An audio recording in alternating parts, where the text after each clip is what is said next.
Selamat pagi sahabat Infocom, kabar sekolah kembali hadir di sela-sela aktivitas Anda.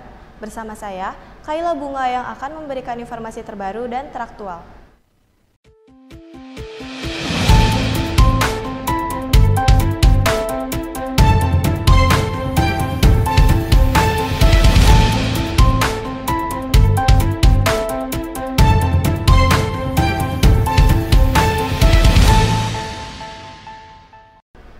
Untuk memberikan informasi terkait sekolah, SMK Infocom mengadakan sosialisasi program sekolah yang diikuti oleh orang tua siswa dan siswi kelas 10 sampai dengan kelas 12.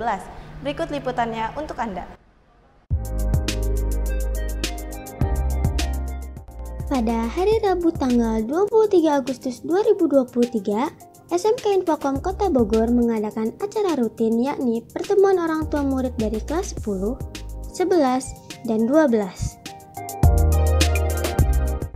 Pertemuan ini dilaksanakan di Gedung SMK Infocom Kota Bogor. Pertemuan orang tua murid ini bertujuan untuk mensosialisasikan program sekolah, tata tertib siswa, dan syarat kenaikan kelas. Dengan adanya pemaparan program kurikulum, diharapkan orang tua dapat memantau perkembangan dan kemajuan anak-anaknya, sehingga akan terjalin kerjasama yang baik antara pihak sekolah dan orang tua. Kalender akademik juga disampaikan supaya orang tua mengetahui jadwal kegiatan apa saja yang akan ditempuh pada kegiatan selama 2 semester. Disambung materi kesiswaan seperti tata tertib sekolah, perilaku disiplin, tata tertib jam masuk sekolah, tata tertib pemakaian seragam sekolah, tata tertib rambut, konsekuensi untuk siswa yang melanggar peraturan.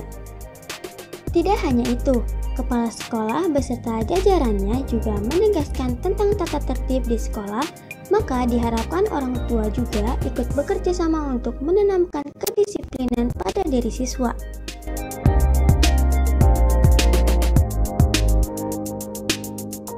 Untuk mensosialisasikan program sekolah 1 tahun ke depan, jadi biar orang tua juga tahu dan paham biasanya untuk kegiatan 1 tahun ke depan itu apa saja.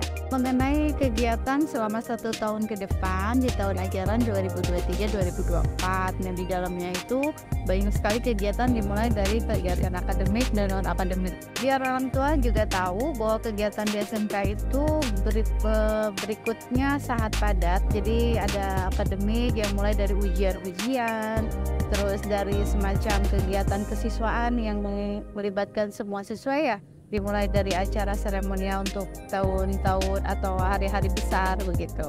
Biasanya ada program khusus yang memang harus diikuti oleh seluruh peserta didik. Kalau untuk kelas 10 sendiri ini ada kunjungan industri yang biasanya kita mendatangi universitas atau industri-industri yang ada di luar sana. Nah, kalau untuk kelas 11 sendiri biasanya program khususnya itu berupa PKL. Nah, PKL ini menyediakan perusahaannya sendiri, jadi bukan siswa yang mencari perusahaan, tapi dari pihak sekolah yang mencarinya. Dan ada kayak semacam program ANBK. ANBK itu Asesmen Nasional Berbasis Komputer, itu dilaksanakan di kelas 11. Tapi tidak semua anak kelas 11. Biasanya yang diikutkan hanya 45 siswa inti dan 5 cadangan. Dan untuk siswa itu sendiri yang 50 itu tidak dari sekolah, tapi itu random yang dipilih oleh Kemendikbudristek begitu. Nah, untuk kelas 12 ini kegiatan khususnya ada kegiatan akhir tahun yang di dalamnya itu berangkaian ujian-ujian mulai dari pengayaan, simulasi, ujian US praktek, US teori, UKK, terus UKK yang kita selenggarakan bertahap LSP ya. Untuk LSP sendiri kita kerjasamanya sampai dengan perpisahan dan diakhiri dengan pengambilan ijazah gitu. Jadi biar orang tua itu tahu sebegitu banyaknya rangkaian kegiatan yang akan dilaksanakan 1 tahun ke depan. Jadi setidaknya dari kita mempersiapkan anak untuk akademiknya, dari pihak orang tua mempersiapkan untuk fisik dan mentalnya begitu. Tim Liputan SMK Infocom melaporkan. Salah satu jalan yang ada di Kota Bogor yang menyimpan berbagai macam sejarah. Salah satunya adalah Jalan Ahmad Yani. Berikut liputannya untuk Anda.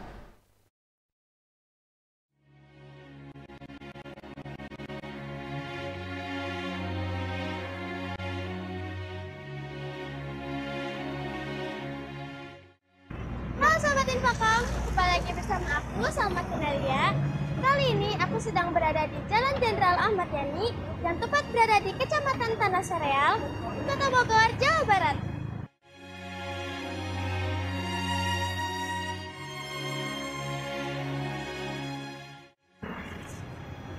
Jika dibandingkan dengan banyaknya di jalan di Kota Bogor, maka ada salah satu jalan yang di sisi kanan dan kirinya dipenuhi oleh pepohonan yang besar. Bogor selalu menyimpan sejarah dalam sebuah nama jalan. Dan kali ini aku akan mengulik sejarah tentang Jalan Jenderal Ahmad Yani.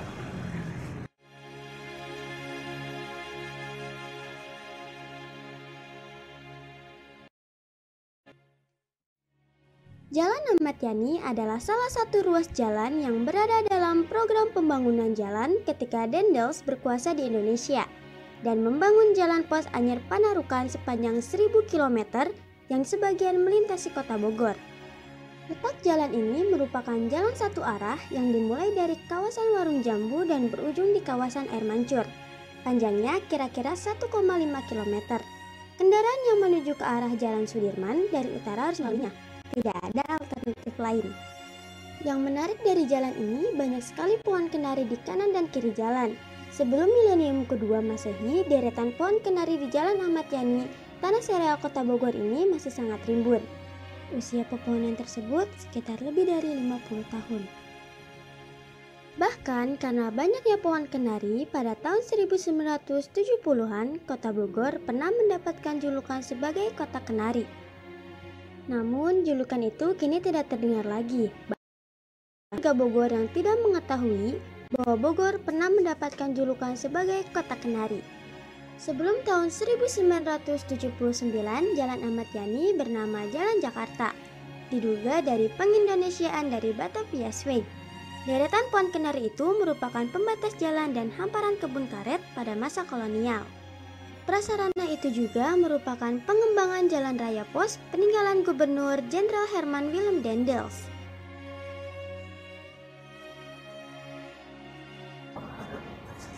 Nah Sobat Infokom, itu tadi penjelasan sejarah tentang Jalan Jenderal Ahmad Yani. Gimana nih menurut kalian? Makin tertarik gak sih buat cari tahu lebih dalam? Terima kasih untuk kalian yang selalu ikutin kegiatan aku. Kedepannya jangan bosan ya. Dadah!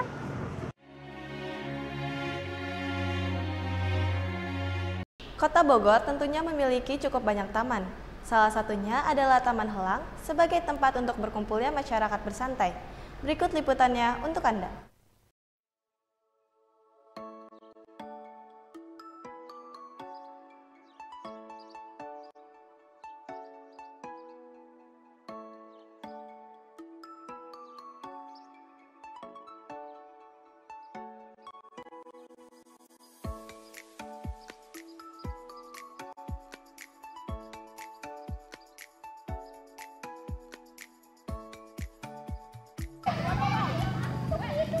Halo Sobat Infokom, kembali lagi bersama aku, Salma Kinaria.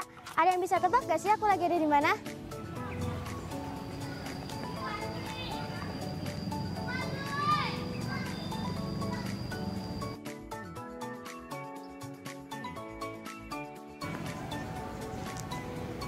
Kota Bogor tentunya memiliki banyak sekali taman kota. Salah satunya adalah Taman Helang yang berada di Jalan Helang, Kecamatan Tanah Sereal, Kota Bogor. Mau tahu gak sih lebih dalam tentang taman ini? Yuk ikutin aku terus! Dibuatnya taman ini merupakan salah satu dari program pemerintah Bogor dan menempati luas area sekitar 2 hektar. Akan tetapi dengan kondisi lahan yang cukup luas, taman ini tampak seperti tidak terurus. Bagi para pengunjung yang ingin mendatangi lokasi ini, maka saat memasuki lokasi, pengunjung akan disuguhi dengan huruf-huruf besar yang bertuliskan Taman Helang. Tidak hanya disuguhi dengan tulisan, rerumputan ataupun lampu saja, di lokasi ini juga sudah terdapat 3 buah gazebo besar yang bertujuan untuk membuat para pengunjung merasa lebih nyaman berada di taman. Adanya gazebo-gazebo tersebut membuat para pengunjung dapat berduduk-duduk santai sembari menikmati keindahan taman. Bukan hanya gazebo saja, di sini juga sudah tersedia bangku-bangku taman yang terbuat dari besi ataupun semen. Kehadiran bangku-bangku taman tersebut menambah gaya klasik dari Taman Helang ini. Ditambah sejuknya udara yang diciptakan di taman ini nyaman dan betah untuk berlama-lama. Taman ini dibuat untuk masyarakat sebagai tempat untuk bersantai, menghilangkan penat mereka selama seharian beraktivitas. Taman ini juga dibuat karena keasriannya yang alami, membuat para pengunjung nyaman berlama-lama di sini. Selain itu pula, di taman ini telah disediakan jalan khusus bagi yang suka berolahraga, terutama lari ataupun jogging. Bagi pengunjung yang ingin berolahraga mengelilingi taman helang ini akan dipastikan menguras keringat, mengingat jalur yang dibuat memang sengaja dibuat cukup panjang.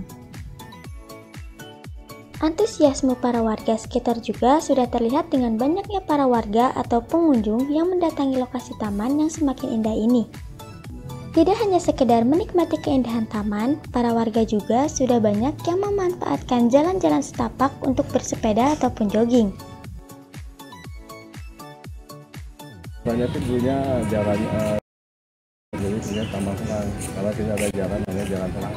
Sejak kurang lebih 2014 kalau nggak salah, 2012 banyak pohon-pohonan dan kembang-kembang yang bagus-bagus lah. Intinya pengunjung suka tertarik ada melihat bunga-bunganya bagus-bagus. Biasanya saja untuk olahraga, senam, dan untuk kumpul keluarga. Di kafe paling tempat fitness sama gazebo dari jam 5 pagi sampai jam 10 malam. Dari SMP Negeri 12 Kota Bogor. Bagian tugas Jalan Helang, karena nama tempatnya Jalan Helang, jadi namanya Taman Helang.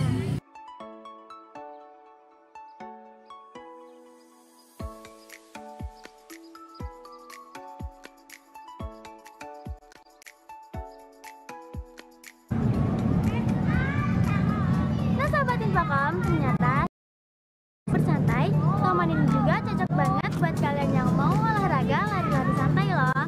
Terima kasih untuk kalian yang selalu ikutin kegiatan aku. Kedepannya jangan bosan. Dadah!